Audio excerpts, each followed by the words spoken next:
reduction in our membership fee, not a bigger budget rebate, but an end to vast annual payments being sent to the EU. That is what this deal delivers. Instead, we will be able to spend taxpayers' money on our priorities, like the £394 million per week of extra investment we are putting into our NHS. That is in our national interest. Third, control over our laws. Not just the return of some areas of control from Brussels, but an end to the jurisdiction of the European Court of Justice in the UK, with our laws being made in our country by democratically elected politicians, interpreted and enforced by British courts. That is what this deal delivers, and that is in our national interest. In agriculture, it does not just deliver a better deal under the Common Agricultural Policy, it takes us out of the CAP completely, meaning we can design new systems of support for farmers that work for the UK. And in fishing, it does not just deliver a bigger annual quota within the Common Fisheries Policy, it sets us free of the CFP for good and forever. The UK will be an independent coastal state once again, in full sovereign control of our waters, able to decide for ourselves who we allow to fish in them, with that access not tied to any other aspect of our economic partnership. That is in our national interest too. On borders, laws and money, this deal delivers for the British people. But I have been just as determined that, as well as taking back control, this should be a deal that protects the things we value in our relationship with our European friends and sets us on course for a future of opportunity and prosperity. And this deal does that too. So if your family's livelihood depends on a skilled job in our manufacturing sector, you need a deal that keeps goods flowing easily across borders and keeps supply chains intact. This deal does that. We will be outside the single market and the customs union, but have an economic partnership with the EU closer than any other country enjoys. Good for business and in our national interest. If you're one of the over 3 million EU citizens who has come and built your life in the UK, come to be our colleagues, our neighbours and our friends, you need a deal that guarantees your rights. If you're one of the almost 1 million UK nationals living elsewhere in the EU, you need the same. This deal delivers for you all. And because each one of us is made safer by the close security cooperation between the UK and the EU, we all need a deal that keeps that close partnership intact, and this deal does that too. As Prime Minister of the United Kingdom, I have felt very keenly my responsibility to deliver a deal that works for the whole UK and for all of its parts. So what we have agreed protects the constitutional integrity of the United Kingdom. We rejected proposals which would have compromised that integrity and insisted on keeping all parts of our UK in a single customs territory. This deal delivers that. It also honours the solemn commitment we made to the people of Northern Ireland that there should be no hard border between Northern Ireland and Ireland. This deal will safeguard the hard-won progress of the last 20 years and allow the people of that part of our United Kingdom to carry on living their lives as they do today. This is a deal that works for the whole UK family, including our overseas territories and the Crown dependencies. On Gibraltar, we have worked constructively with Spain throughout this process, and I want to thank Fabian Picardo for the statesman-like role he has played. We have ensured that Gibraltar is covered by the withdrawal agreement and by the implementation period. Let no one be in any doubt. For the future partnership, the UK will be negotiating for the whole UK family, including Gibraltar. I am proud that Gibraltar is British and its constitutional status will not change. The deal we have agreed today unlocks a bright future for the UK. Outside the EU, we will be able to strike new trade deals around the world and open up new markets in the world's fastest growing economies. We will be able to focus our energies on the many other important issues that matter to the British people at home, creating more good jobs and spreading prosperity more widely, taking care of our public services like the NHS and schools, building more homes, and tackling the social injustices that prevent too many people fulfilling their potential. In any negotiation, you do not get everything you want. You need to identify what your vital interests are and stick to them, but be prepared to compromise in other areas in order to achieve a result. I think the British people understand that. When they look at this deal, they will see it as a good one for our country and that it is in the national interest for everyone to get behind it. It honours the referendum, protects what we value, and sets us on course for a bright future. Today marks the culmination of our exit negotiations with the EU, but it also marks the start of a crucial national debate in our country over the next few weeks. Before Christmas, MPs will vote on this deal. It will be one of the most significant votes that Parliament has held for many years. On it will depend whether we move forward together into a brighter future or open the door to yet more division and uncertainty. The British people don't want to spend any more time arguing about Brexit. They want a good deal done that fulfills the vote and allows us to come together again as a country. So I will take this deal back to the House of Commons, confident we have achieved the best deal available and full of optimism about the future of our country. In Parliament and beyond it, I will face for this deal with all my heart, and I look forward to that campaign. Thank you. Now, questions? Laura? Thank you very much, Prime Minister. BBC News. Throughout this very long process, you have often been reluctant to tell us what's really going on, because you said it's a negotiation, and understandably you've kept your cards close to your chest. But now the process is over. Can I ask you to be very straight with the public and tell us who, if anyone, you think is pleased about this deal? Well, I've just set out in my statement that I think this is a good deal for the whole of the United Kingdom. I believe it delivers on the vote that the British people took. It delivers the end of free movement, end of the jurisdiction of the European Court of Justice, end of sending those vast annual sums to the EU every year, and also delivers on those other issues like coming out of the CAP and CFP. And it sets us on course for our future. Yes, there's a next stage of negotiations, obviously, in terms of that future relationship and the legal text of that. But I think what we see in this deal today is a deal that delivers for people, delivers on the vote, delivers in a way that protects jobs and livelihoods and protects our security and our United Kingdom. And, as I've said before, I believe our best days lie ahead of us. I have to ask George for a question. Thank you for persevering, Prime Minister. George Parker for the FT. George. Well, I thought I'd sit in the front row so you could see me. You said today this is the best deal for Britain. We've heard from other European leaders that this is the only deal that's on the table. There's no alternative to it. If you can't get this deal through the House of Commons, and you've said before this is not about you, would you feel duty-bound to resign? Well, you're right that I've said before it's not about me, and I will say it again, it's not about me. Look, my focus over the next few weeks is on, as I've just said, on making the case for this deal. As you've heard, President Juncker said this was the only deal possible. This has been echoed by other European leaders. And I think that is, when people come to vote in the House of Commons, they will need to ask themselves about two aspects of this particularly. The first is delivering Brexit. I think we have a duty as a House of Commons, as a Parliament, to deliver Brexit. And the second question is about what it means for our constituents. And as I've said, the deal that we have delivered, I believe, delivers not just on what people wanted when they voted for Brexit, but also does it in a way that protects jobs, protects our security, and protects the United Kingdom. Faisal. Faisal Islam, Sky News. Prime Minister, do you think it's helpful that Jean-Claude Juncker tells MPs that it's this deal or no deal? And I must just reiterate that question again. If it gets voted down in the Commons, will you stand down? I am focusing on ensuring that I make the case for this deal to members of Parliament.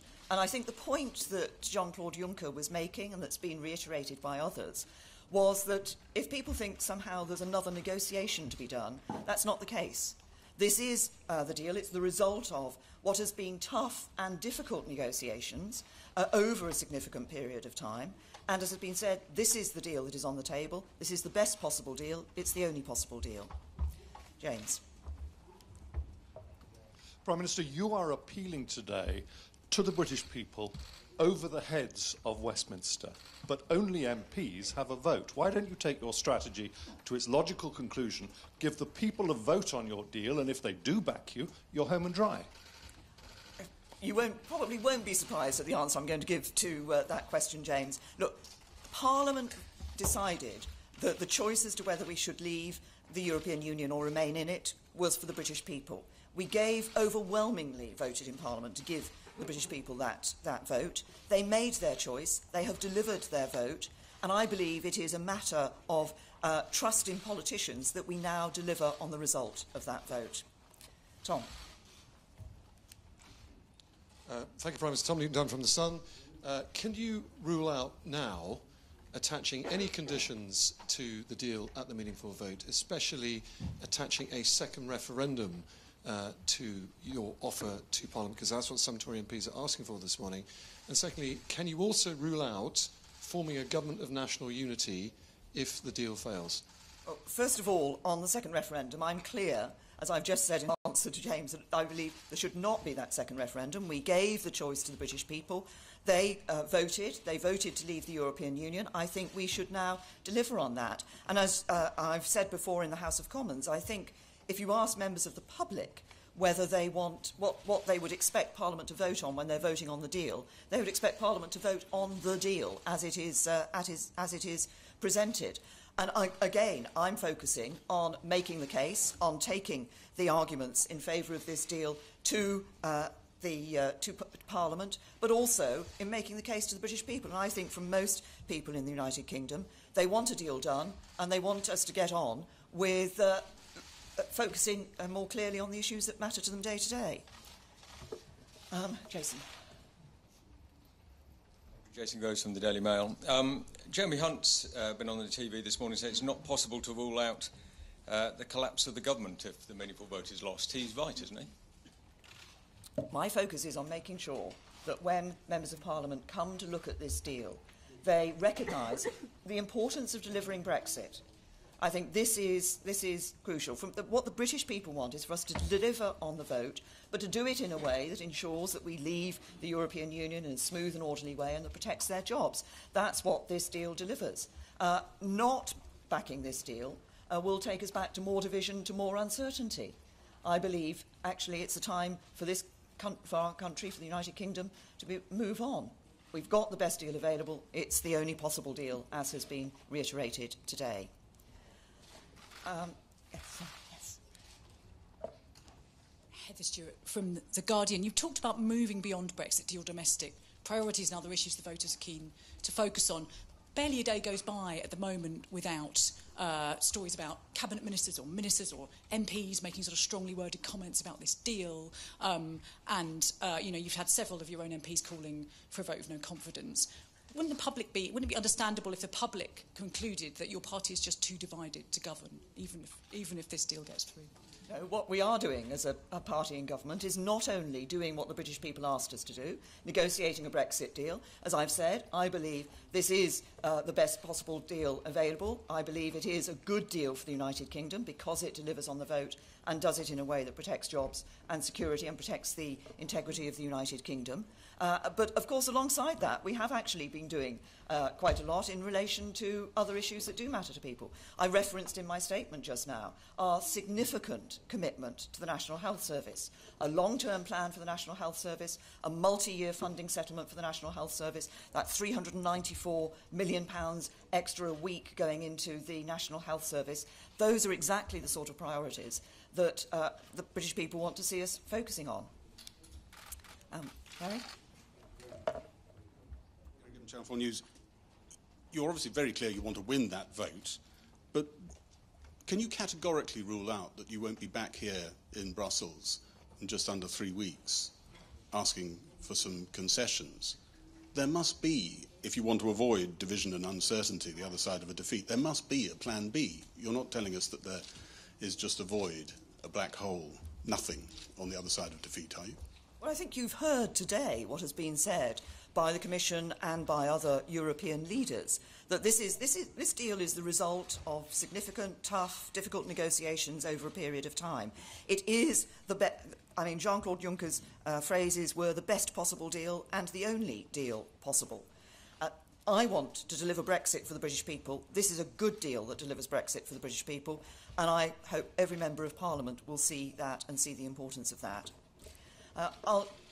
Are there any non-British journalists who want to ask questions? Lady in red. And then I'll come. Stefanie Bolzen, I'm the correspondent for German Welt. The German Chancellor next door just said in her press conference, she was speaking of her genuine sadness that Britain is leaving. Do you share this sadness? Well, no, but I recognise that others do. I think that's I recognise some European leaders are sad at this moment, but also some people back at home in the UK will be sad at this moment. But the way I look at it is actually this is for us now to move on to the next stage, to move on. As I said, I am full of optimism about the future of our country, and I believe that we can, with this good deal with the European Union, we will remain friends and neighbours. I've said many times we're leaving the EU, but we're not leaving Europe. We will continue to have that good, close partnership and relationship with countries within Europe, within the European Union, and more widely. Ah, well. Spanish Prime Minister Pedro Sánchez has said that Spain has now a position of strength in the Gibraltar issue. What do you have to say to that? Well, I think if you heard what I said in my statement, I'm very clear that when the United Kingdom negotiates, we negotiate for the whole UK family, and that includes Gibraltar. And I am proud that Gibraltar is British. We have ensured that Gibraltar is covered with the withdrawal agreement and the implementation period. And as I say, in future negotiations, I'll be negotiating for the whole UK family, and that includes Gibraltar. Come over here. Nigel Morris from the iNewspaper. You've spoken about making the case to MPs next month at Westminster. Can I ask you a more specific question? Do you plan meetings with opposition MPs, or do your ministers plan meetings with opposition MPs, specifically to try and persuade some of Labour, Lib Dem, SNP MPs over to back the deal? I think what is going to be important for parliamentarians across the whole House is that they have the information available on which to be able to make the judgment that when they come to the vote.